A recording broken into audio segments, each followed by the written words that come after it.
Maniacs, welcome back to the channel, doing another, oddly enough, dead meat reaction. I asked you guys in a poll recently, which would you rather see out of the four, Mr. Ballin, Mr. Nightmare, Nuke's Top 5, or Dead Meat, and you guys picked Dead Meat by surprise. The reason why I took a break on Dead Meat reactions was because at the time, those reactions were just not getting a lot of likes, and they weren't getting a lot of views, so I just figured people were just tired of seeing the Dead Meat reactions, and it bummed me out because I do like Dead Meat. I do like James A. Janice, and I do like how he does his channel. So I was really hoping to get back into those, and I asked, and I'm just like, please, let's see how well Dead Meat does. And surprisingly enough, Dead Meat did very well. So we're going to go ahead and dive into the Black Phone kill count, and then, of course, we're going to dive into more going forward. So if you like this type of content, I highly recommend hitting that like button. Giving me a thumbs up on this video will let me know that I need to continue to do Dead Meat reactions. So if you really like this type of content, definitely hit that like button. If you guys want to see this type of content continue, such as the paranormal reactions, Dead Meat, movie reactions, and everything like that, head on over to my Patreon page, or just go down in the link below and see where it says join, become a member to my channel. It does mean a lot, and it will help out really a lot. So if you guys want to see me continuing to do this for the next who knows how long, however long I can do this for, please support me and help me out. So here we go with another Dead Meat reaction. I will pause to give my opinions, and yeah, here we go. It's been a while since I've heard this.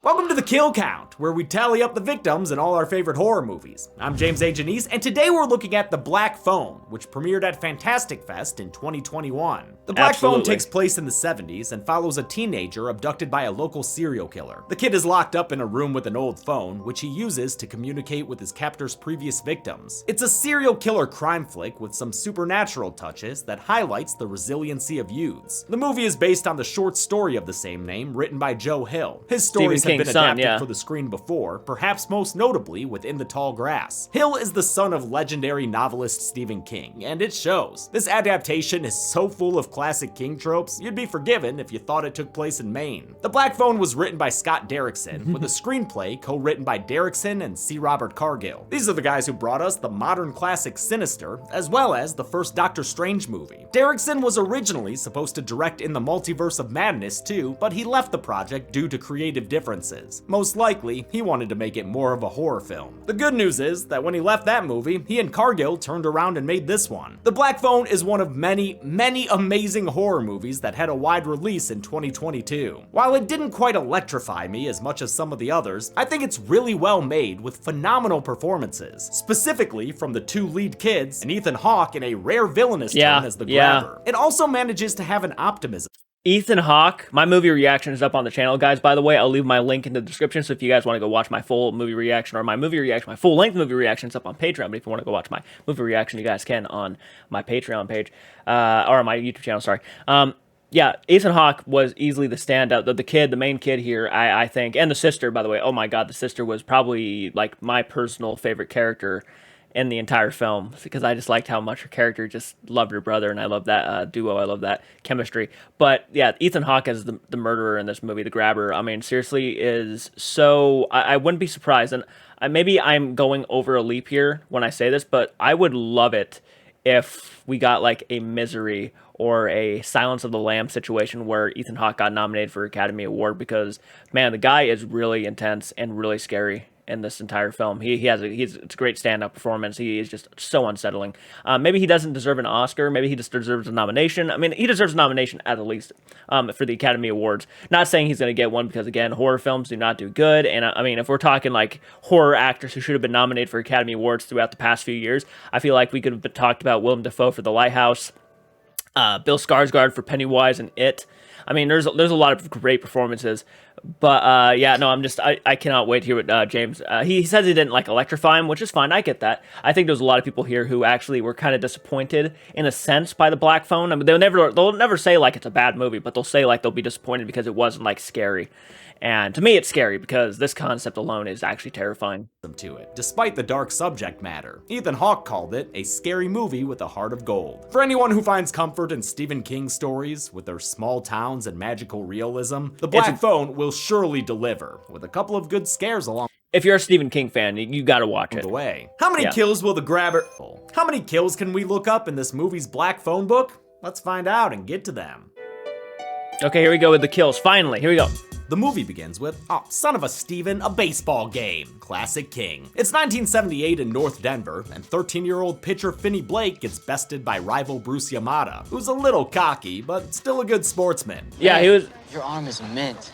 You almost had me. Bruce slow rides around town, looking cooler than I ever have or will be. Yeah, but his same. good times come to an end when he sees a black van, bringing a fade to black to this baseball. I love the An transitions, 8mm yeah, missing that gives you a persons hint. montage gives us a taste for this movie's 70s setting. I love a good opening credits sequence that isn't just names over landscape shots, especially when it evokes the filmmaker's previous horror work. Keep an eye out for any lawnmowers, am I right? Finney lives with his younger sister Gwen in a place so suburban there are connected backyard paths leading to the school. But this Denver suburb ain't entirely Colorado. There's been a string of child abductions, classic King, by an unknown culprit nicknamed the Grabber. This is the late 70s after all, the age of infamous serial killers like John Wayne Gacy, Ted Bundy, and David Berkowitz. Finney has to face bullying at school, classic King, but thankfully he has a Karate Kid in his corner. Robin Arellano is one tough mammer jammer, as seen earlier when he was fighting a big bully named Moose. Moose swung a slur and a fist at Robin, only to get his ass whooped. Yeah, What a bad. Christian Batman. Got it. Is Robin going for the Impaler? Nah, he stopped short of a kill switch, but he definitely makes Moose unprettier. Though we learn that Finney helps Robin with his math Got his ass homework, kicked. this doesn't feel like a transactional relationship. These two boys seem like actual friends, or at the very least, affectionate mentor and mentee. You're gonna have to stand up for yourself one of these days. Finney's home life is also a big bag of suck. His dad Terrence has such a short fuse, mere breadbox banging and cereal slurping can set him straight the fuck off. You think you can slurp that a little louder?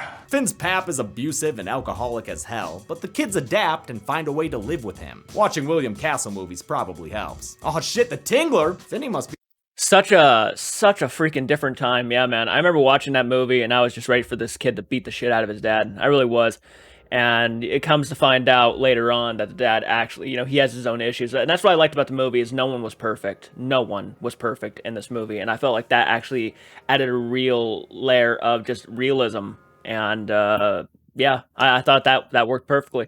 And the dad, at the end of the day, still loved and cared deeply about his kids, even to where he was starting to accept, that one of his kids actually, had a gift, and he just didn't want to accept it at first, but she had a gift and everything. And it was such a very complex movie, and I think that's why I just go back to it all the time. A lot of the times is because I love the complexity of it, and I love that the characters aren't perfect. I like that we have to ask questions, because, the typical thing would have been to try to beat the shit out of the dad or to try to get him arrested for child abuse and shit. But I feel like back then, where everybody was just going through such harsh times and finding their own way to cope with it, it was so interesting. Like, I still don't like what he did to his kids. Don't get me wrong. I still think that was a piece of shit move, what he did with, what he was doing with his kids. But at the time, that is how parents would discipline their children. So it wasn't like anything crazy. It wasn't like, I should be mind blown that this is happening. a podcast listener. The Blake home is the best showcase of this movie's attention to period detail. Production designer Patty Podesta helped recreate director Scott Derrickson's memories of growing up in late 1970s North Denver. In fact, it was his decision to set the movie here. Joe Hill's original story takes place in Illinois, and it's not just the set deck and wardrobe that makes this feel so much like the 70s. Cinematographer Brett Jukowitz matched the movie's visual style to the era with his lighting and color palette. He used a lot of browns and sepias and shot with lenses that gave the film a softer period look. Finney wakes up the next morning to some real-life horror, Gwen being abused by their dad. She had been questioned at school earlier by two detectives looking into the missing kids. They heard that Gwen told a friend about a dream she had where the grabber had black balloons, a detail that's true but hasn't been released to the public. Turns out Gwen's got a bit of the shine, or otherwise nondescript magical power, classic King. Terrence is irate that Gwen's been talking about prophetic dreams, and in a painful scene beats her until she repeats that she doesn't have powers. My dreams are just dreams. Say it again! My dreams are just dreams. Amazing work by young actor Madeline McGraw, who Derrickson says came up with that final, somewhat defiant line delivery on her own. My favorite acting moment in the whole movie, and It was maybe great. in anything I've ever done. And she turns and she looks at him and she gets mad. And she's like, my dreams are just dreams. And I didn't tell her to do that. That's a 9-year-old girl knowing her character. Great acting from a kid Great who's acting, not yeah. old enough to watch his That was probably, out of the whole movie, probably the best performance. Like, the best moment for performances. I seriously mean that. When she was getting abused, it felt so genuine. It felt so real, like she was actually being beaten by her dad and was just fucking breaking at that point. It really felt like that best performance and probably best acting right there, best acting moment in the entire film for me personally. Yeah, I completely agree. That was phenomenal. Previous work. I didn't know it I've was been improv. begging my mom to let me watch Sinister, but she said definitely no. She's even shaking her head right now. I love that Gwen is a strong little kid who's not overly precocious, even when she's cussing out cops like she were Beavis. Yeah, I took him down because obviously I'm the grabber, you dumb fucking fart knockers. Now we see that her toughness is a way to mask the trauma she has from her broken home. Finney's crappy life is about to get crappier, since Robin, like Bruce before him, stumbles upon that same black van and suffers the same black fade out. With his buddy bodyguard gone, Finney and Gwen have to fend for themselves in a super violent kid fight. Which, I mean, you know what that is, man. It's classic King. I'll stop pointing out King tropes now, but this does make me want to do a random video all about him. After school, the young walker crossfades his way home. Damn, all these dissolves for just one street? Slow ass motherfucking Finney over here. The pace picks up when Finney comes across a black van, and a figure stumbles out of it sounding like an animaniac. I'm sorry, what was that? Oh, okay, because at first I thought it was more like... This feller says he's a part-time magician, and to prove it, he says abracadabra. Man, nothing worse than a mouthful of sleeping gas. Finney comes to in a grimy basement, where the man, now revealed to be the grabber, shows off his creepy PPE. Nothing bad is going to happen here. You know, I'm not sure why, but I'm having a hard time believing this guy. The grabber is played by Ethan Hawke, who previously worked with Derrickson on Sinister. We've also seen him as the family patriarch in the middling original Purge. The Black Phone relies on Hawke's performance for its tension, and he delivers, giving the grabber 100%. an unsettling, almost split-like instability. The grabber locks up for the night, so Finney explores his new scare B&B, which includes a dingy bathroom and some rolled-up floor mats. It also includes the titular telephone, which, despite being disconnected, rings one night. The grabber says it's just static electricity.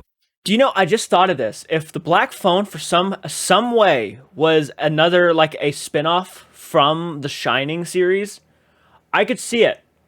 I could really see this leading into, like, the Shining series in some sort of way.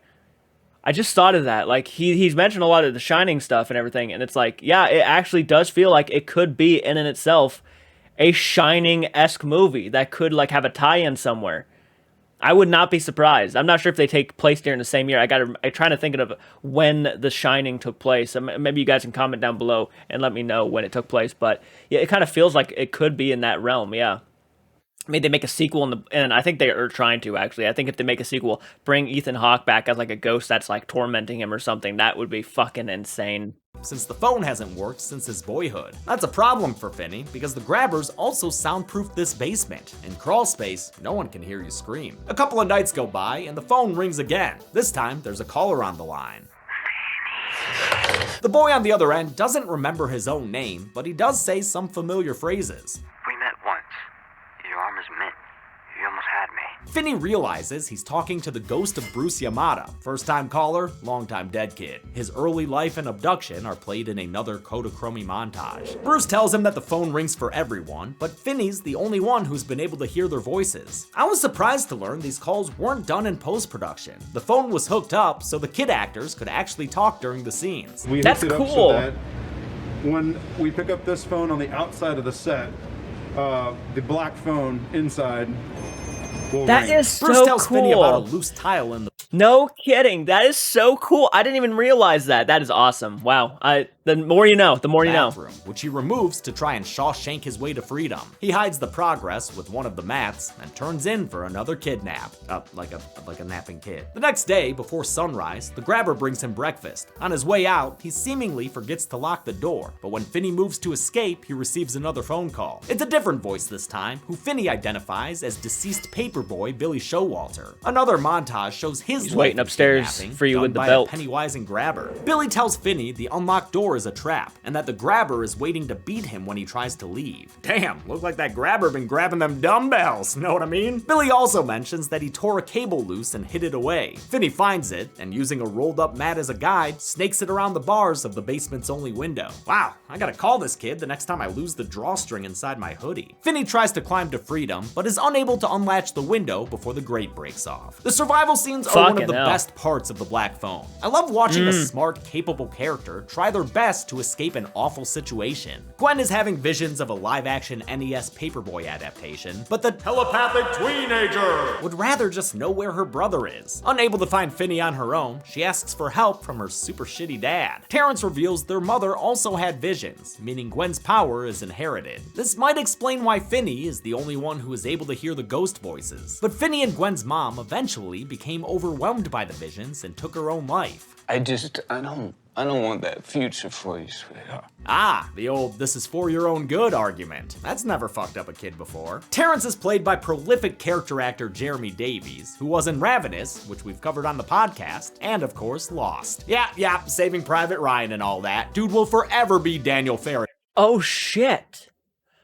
I didn't even realize that was the same guy from Saving Private Ryan. My reaction for that is also up on the channel, so if you guys want to go check that out. But wow, I didn't even realize that. Oh man, nice. The police are conducting their own search for Finney. While going door to door, they meet Max, an eccentric out-of-towner who's crashing on his brother's couch. Max is played by James Ransone, last seen on the kill count as Adult Eddie in It Chapter 2. He's also a Derrickson regular, having appeared in both Sinister movies as Deputy So-and-so. Max is working on an amateur investigation and believes he's narrowed down where the grabber lives. The cops don't take him seriously though, probably since Ziggy been dipping into White Mike's supply. Maybe if Max spent less time powdering his nose, he'd realize the boy he's looking for is in the basement right below him, since the brother he's staying with has been moon knighting as the grabber. Finney is brought another meal by the grabber, who's perplexed by the break in his murder routine. Everything's different. Nothing's going right. It's enough to put the sad mouth on his mask. Because he's a good guy. Yeah, he's a good kid. Mask was designed by Gore Daddy Tom Savini, with input from Derrickson and sketch artist Levi Simpson. They were inspired by movies like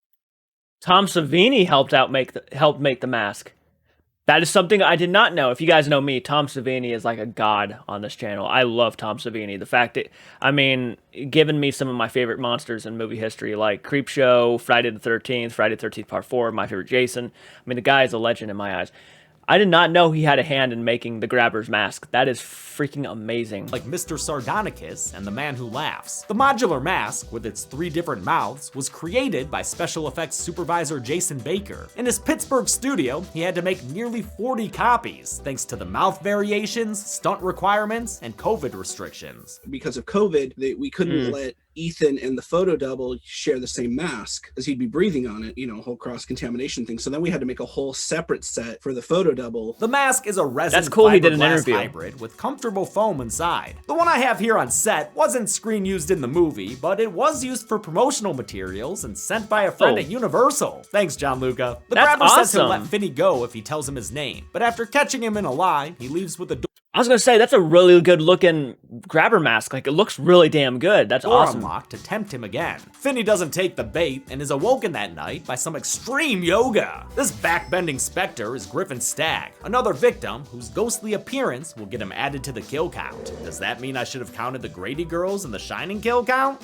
Yeah, sure, probably. Griffin tells Finney the grabber is playing a game called Naughty Boy. As long as Finney doesn't play, the grabber can't kill him yet, but that'll only be true for a little bit longer, so he'd better find a way out of there. Griffin says the house's door is secured with a bike lock that once belonged to him. He wrote the combination on the wall, but can't remember how the digits break up, whether it's 2331-7 or 233-17 or what have you. The afterlife amnesia means Finney will have to try all the combinations, all while playing another game. Don't Wake Grabby from Parker Brothers. Finney successfully escapes his Gattaca prison, but on his way out, a barking bad boy wakes up his catnapping kidnapper. Finney screams for help outside, but the grabber catches up to him and threatens him into silence. You say one fucking word, Yeah. And I will gut you like a pig. With no help coming from the neighborhood watch, the grabber puts an end to Finn's adventure time and brings him back to the basement. Ethan Hawke had been reluctant to play evil characters because he was worried people would see him a different way if he did. He frequently mentioned how Jack Nicholson was always seen as crazy after The Shining. He decided to give it a shot though because of the material, the director, and where he was in his career. The good news is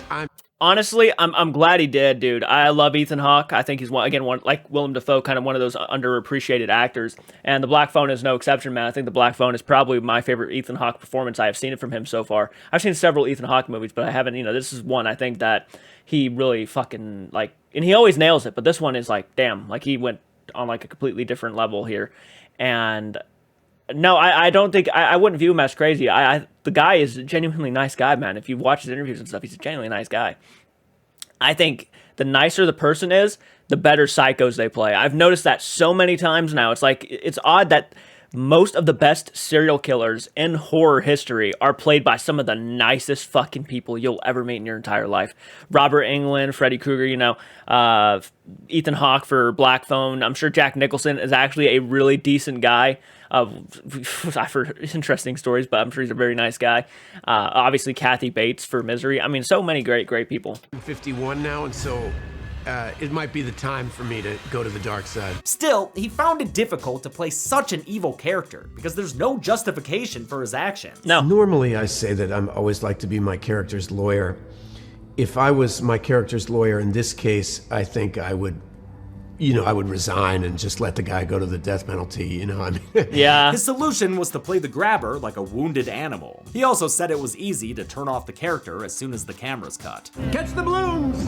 Okay. Yeah, I'm good. You can hear all about it in my interview with him, director Derrickson, and the mask makers Jason Baker and Tom Savini. A frustrated Finney is awakened by another call, this time from a ghost resting in no amount of peace. This is it. The horrifying nightmare end of your pathetic little life. Finney realizes he's talking to Pinball Vance Hopper, a notorious school bully who the grabber grabbed earlier. Vance's vicious reputation is illustrated in a flashback where he beats up two kids who ruined his pinball game. We see him taken outside by the police, where he's joined by Dream Warrior Gwen. She sits in for a free ride in the Popo Mobile, and perhaps incepts Finney's latest phone call. This is it. The horrifying nightmare end of your pathetic little life. As Gwen takes stock of the Barbie dream Love house, those, Vance man. reveals Love that those when moments. he was a captive, he broke through a wall in the bathroom. He was killed before he could escape, but Finney follows suit, busting through concrete with a toilet lid like it were Zepp Hindle's skull. His exit is blocked by a freezer, so he dismantles the rest of the toilet and uses a washer to unscrew the back panel. Genius. Unfortunately, the freezer can't be opened from the inside, which makes sense. It is a freeze her, not a freeze him. Exhausted, Finney breaks down, believing his fate is sealed. It's hard to believe this is 15-year-old actor Mason Thames' first feature film role. Due to COVID, he had to audition through Zoom, a process he found awkward due to Wi-Fi issues. Glad his bandwidth came through, since the kid does great, he did great. toe-to-toe with veteran actor Ethan Hawke. The phone rings yet again, but this time the caller is a friendly ghost. Hey, Finn. It's never easy for kid actors. I mean, regardless of what I think of some child actors, I mean, hell, even Macaulay Culkin was not 100% amazing in like the original Home Alone movies. There's some moments where I'm like, okay, yeah, that was a bit, but I give him the leeway. I give him a little bit of leeway because he is a kid actor. He was young at the time. He was kind of getting into movies and everything. These are things I just noticed. But there are some certain kid actors like Daniel Harris, for example, from Halloween 4, who just fucking goes all in and just really captures a scared, innocent kid. And I'm sure I'm going to get a lot of hate for that Macaulay Culkin comment, but I was watching Home Alone 2 yesterday, and I'm just saying, some of the moments in the movie was like kind of shocking, because I'm shocked that a kid is like talking like this to a 60-year-old woman, almost like he's talking to her like he's her father. And it kind of didn't fit with the character. I mean, I guess it kind of does in a sense, because in the first Home Alone but you get what I'm saying. It was just an odd thing for a kid to be saying. Sorry, I know that might be a weird nitpick, but to me, it's always kind of weird hearing him talk like that. I felt the same way about the kid who played Charlie in Charlie and the Chocolate Factory with Johnny Depp. I thought he was always talking like he was a saint or something. And Kevin's obviously not a saint, but you get what I'm saying. Anyways, going back to child actors, I give a lot of leeway to a lot of child actors because they're young and they're just getting into acting. But certain ones, for example, these two kids in this movie are insanely good. Insanely good. And it's because it feels like they're not even acting. They feel like they're actually like siblings. That's the difference. You know, sometimes child actors are acting too hard and it shows that they're acting, but certain ones kind of go with the flow and they get it, and that's why they do better. What's happening? It's Robin, here to comfort his friend in his time of need, and to finally get added to the kill count. Since Robin died recently, he's more coherent than the other spirits, who were all created for the movie, actually. In Joe Hill's story, Bruce is the only ghost kid caller. But since creepy dead children are a forte of Derrickson's, the others were added to the film. Their makeup was all practical, done by department head Rick Poor. Seems like they had a lot of fun on set. Robin says it's time for Finney to start standing up for himself, and teaches him how to weaponize the phantom phone. Take a fast step back, step forward, step back, and swing. Aw, they even turned it into a little line dance. That's nice. With Finney's training day complete, Robin lets him know this will be the last black phone call, and the two friends say an emotional goodbye. I miss you, Robin. Then get out for me. Use what we gave you. Following Robin's advice, Finney packs the phone tight with dirt to give it heft, then kicks off his ultimate plan to bag that dagnab grabber. Outside, Gwen races around the neighborhood looking like an appetizer for a killer clown. Good thing there aren't actually any scary clowns here. Just scary kids.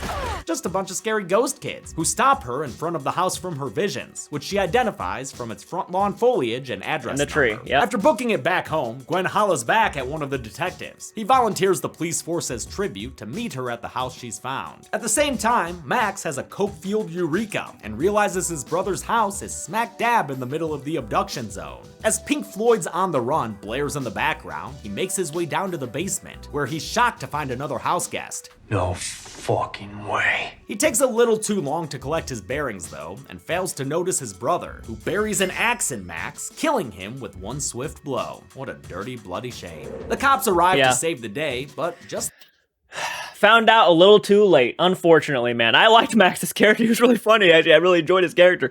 The fact he was all hopped up on drugs, and he slowly started kind of figuring it out and stuff. He's like, oh shit, I'm in that house. Like in Silence of the Lambs, they're in the wrong place at the right time. Turns out the house Gwen directed right them across to the is street. abandoned, of the living at least. Her visions were never taking her to Finney, but rather to the Grabber's Dead Kids Society. Carpe dem kids' bodies, coppers. That means Finney still needs to fend off the White Devil and his White Fang by himself. He dodges an axe swing and runs to the bathroom, leading the Grabber right into Finney's trap house. I love how the advice from all the previous basement boys plays into this final confrontation. Finney uses Billy's cable to trip the Grabber into the pit that he dug earlier using and breaks the his ankle. Bruce told him about. The Grabber breaks his ankle on the grate pulled down from the window. Finney puts Robin's training to good use, beating the bad man down with the phone. Mason Thames was excited to do a lot of his character's physical scenes himself, working under stunt coordinator Mark Riccardi. He said the only downside was the fake sweat they had to use. I know it's the most random thing, but it was like the greasiest, nastiest thing ever, and it was disgusting. The Grabber gets grabby, but is distracted when Finney pulls his mask off, allowing the boy to wrap the phone's cable around his neck. The phone rings once more, but now the bell's tolling for the Grabber, who hears his previous victims taunting him through the receiver. Welcome to the end of your pathetic little life. Finn's arm is mint! With a final crank yank, Finney daybreaks the Grabber's neck, and his body slides down beneath the floor to save the gravedigger some time. Finney placates the dog with a steak from the freezer. Clever. And makes his way upstairs. He opens the combination lock. The freezer had a purpose, yeah. We see that Finney's been kept in a house just across the street from where the bodies were being stored. Gwen tearfully reunites with her brother, and they're shortly joined by their dad. Terrence begs them for forgiveness, but since they've probably heard this song before, the siblings opt for a silent side hug instead. Sometime later, Finney returns to school, where his reputation as a serial killer earns him some cred. With his newfound swagger, Finney strolls into science class, and the movie ends with him confidently sitting next to a girl he likes. Veni Finny Vici. How many people wound up as dead as an out-of-service telephone? Or, you know, landlines in general? Let's find out and get to the phone numbers. Mom, I'm trying. I think you gotta give the credit to the Grabber's death. I mean, that's the one I think you get to see straight up.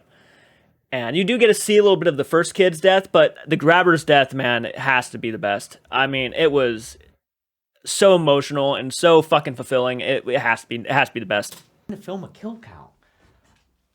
Hello? Yeah, James, it's Zoran. Now, I know you took a week off of doing kill counts, so you might be a little rusty, but I'm here to make sure you can get to the numbers. What you're gonna want to do, okay, is say a joke, pause for laughter, take a step back, walk off screen, and count. Do it with me. Okay. Say a joke, pause for laughter, take a step back, walk off screen, and count. One more time. Okay. Say a joke, pause for laughter, take a step back, walk off screen, and count. You're ready, man. Go get him, Tiger. Really wish James hadn't killed me because Dude Bro's the new kill count champion. 7 people died in the Black Phone, most of whom were kids. Eesh, that's a bummer. The victims were all male, giving us a big blue pie chart for a small black phone. You know, this count and gender breakdown has only happened once before on this show, with Christine, coincidentally based on a story by Stephen King. Yeah, with a runtime of 103 minutes, that left us with a kill on average every 14.71 minutes. I'll give the golden chainsaw for coolest kill to the grabber. Most of this movie's kills are off screen, and it's gratifying to see Finney finally stand up for himself. And I won't give a dull machete for this movie. It would feel weird to penalize a child murder for not being on screen. And that's it. The Black Phone premiered at Fantastic Fest before getting a wider release in 2022. Now, next Friday is a proof of concept short of the movie we're trying to produce called Pregame. Please be sure to tune in. We're really excited to share it with you all. Until then, I'm James A. Janice. And this has been the Kill Count. I mean, yeah, how do you not give it to the grabber? I mean, in the movie's defense, there was not a lot of on-screen kills, so I get it. I was kind of shocked he didn't go with the brother as the dullest, but the brother's death was not even bad. It was actually a really good kill. It was just like the second only kill in the movie, so it would be pointless. But I overall really liked it. That was really fun. Guys, comment down below. Let me know your guys' thoughts. Do you guys agree with me? Do you not agree with me? I'm curious to hear your guys' opinions down below. Hit the like button, subscribe to the channel, share the content. It does mean a lot. And until next time, guys, do keep it retro and do take care.